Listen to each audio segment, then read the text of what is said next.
দেখছেন Orient Nadia news.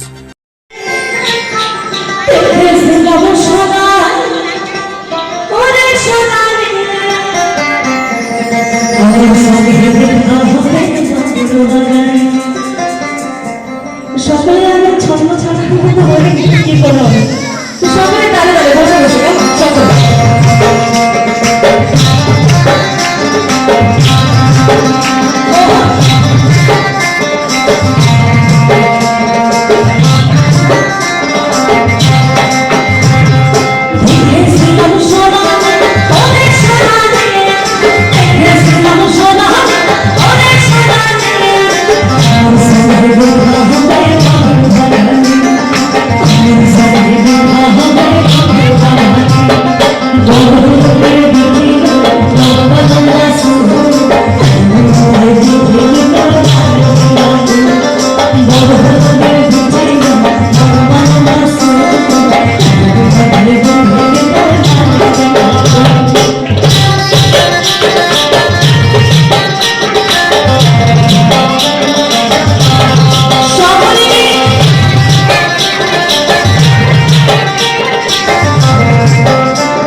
আমাদের এটা নবম বার্ষিক অনুষ্ঠান।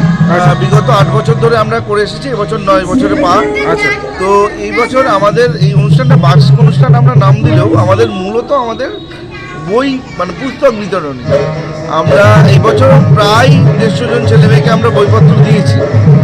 তো আমাদের মূল উদ্দেশ্য হচ্ছে যে যেন পড়াশোনা টাকা পয়সার অভাবে না থেমে থাকে, সেটা টিউশনে যেতে না পারুক, সেটা ভর্তি হতে না পারুক, সেটা বই কিনতে না হোক, যে কোনো দিক থেকে। তো সেই জন্য আমরা এই অনুষ্ঠানটা প্রতি বছর করি। তো এর পাশাপাশি আমরা যেটা করি, আমাদের একটা লাইব্রেরি আছে কাছারিপাড়ায় লাইব্রেরি, সেখানে সারা বছর ধরে কি নাম লাইব্রেরির নাম কি? হ্যাঁ, লাইব্রেরির আমরা মুক্ত পাঠাগার নাম দিয়েছি। কাছারিপাড়া পুকুর পাড়লেটে মুক্ত পাঠাগার প্রতি রবিবার বিকেল 4টা থেকে 6টা খোলা থাকে। ওখানে যে কোনো রকম পাঠ্য বই, গল্পের বই, অনেক পুরনো প্রাচীন বই, সমস্ত কিছু ওখানে আপনারা পেয়ে যাবেন, এবং বিভিন্ন মানুষের জীবনের সমস্ত কিছু। মানে আমরা চেষ্টা করছি লাইব্রেরিটাকে সাজানো। তো এই পুস্তক বিতরণী এবং লাইব্রেরি দুটোই আমাদের একসঙ্গে চলছে, পাশাপাশি সারা বছর অন্যান্য কাজ রয়েছে। আচ্ছা, এই যে লাইব্রেরি করছেন বা পুস্তক বিতরণী করছেন, বর্তমানে এই ডিজিটাল দুনিয়ায় কিরকম ভাবে রেসপন্স পাচ্ছেন? এই যে বলে না, আমরা একটা কথা বলি, অনেক পুরোনো লাইব্রেরি বলে লোক হয় না, কিন্তু একটা রবিবার যদি আমাদের লাইব্রেরিতে যান, মানে আমাদের বলছি না, মানে সার্বিকভাবে আমাদের কথাটা বলছি, তো সেখানে গেলে দেখতে পাবেন ছেলে মেয়ে পড়াশোনার কথা আগ্রহ প্রায় প্রতিটা রবিবারে 30-40টা ছেলে তো আসা যাওয়া করেই। আমাদের এখন লাইব্রেরিতে টোটাল সদস্য মানে বই নিচ্ছে প্রায় 170 জনের কাছাকাছি আমাদের সেই সংখ্যাটা। আচ্ছা, বলছি পরবর্তীতে কি লক্ষ্য আছে বা আজকে কাদেরকে মেনলি বই দিলেন, মানে ছোট ক্লাসদের নাকি বড়দের? আমরা মূলত 5 থেকে দিয়ে থাকি, কিন্তু এবার ক্লাস 4 থেকে আমরা 10 অবধি দিয়েছি। এছাড়া আমরা মনে করুন স্কলারশিপ দিয়েছি, মানে স্কলারশিপ তাদের যারা 2023 সালে মাধ্যমিক পরীক্ষা দিয়েছে, আমাদের স্টুডেন্ট, মানে আমাদের থেকে বই নিয়ে তাদের মধ্যে যে হাইয়েস্ট নাম্বার পেয়েছে তাকে আমরা স্কলারশিপ প্রদান করেছি। এছাড়া আমাদের লাইব্রেরির সেরা পাঠক, মানে লাইব্রেরি থেকে বেশি আচ্ছা, বই আচ্ছা। নিয়েছে তাকে আমরা একটা পুরস্কার দিয়েছি। আচ্ছা আচ্ছা, এরা কি বেশিরভাগই টোটালটাই আর্থিকভাবে পিছিয়ে পড়া? টোটালটাই একেবারে পিছিয়ে পড়ে, কারণ এদের অনেকের সঙ্গে গার্জেনও আসেনি, কারণ গার্জেনরা কাজ করছে, কাজ করবে না এখানে আসবে। সব বাচ্চাদের পাঠিয়েছে ফানিকডি, হরিপুর, বাগাজরা, বিভিন্ন এলাকা থেকে ছেলেমেয়েরা আসে, তাদেরকে আসে যাওয়ার খরচাটা অনেক দিতে হয়। আচ্ছা আচ্ছা, আর কি কি অনুষ্ঠান রয়েছে বই বিতরণের সঙ্গে সঙ্গে? এছাড়া আমাদের আজকের অনুষ্ঠান শুরু হয়েছে রঘুনাথ ভাস্করের এক্সট্রাস দিয়ে, ঠিক আছে। তারপর যেমন আমরা করেছি, আমরা আবার বন্ধু সদস্য সম্মান দিয়েছি শিবশঙ্কর দাসকে।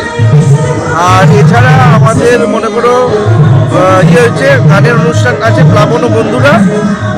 তাছাড়া আমাদের নাটক ছিল মজার নাটক, তীর্থঙ্কর চন্দ্রের নাট্যরূপ দেওয়া টেপ রেকর্ডার, গল্প তপন বন্দ্যোপাধ্যায়। আচ্ছা আচ্ছা, ঠিক আছে, অনেক ধন্যবাদ। আপনার নাম? আমার নাম শুভঙ্কর দত্ত, সংগঠন? সম্পাদক শান্তিপুর আলোক। ঠিক আছে।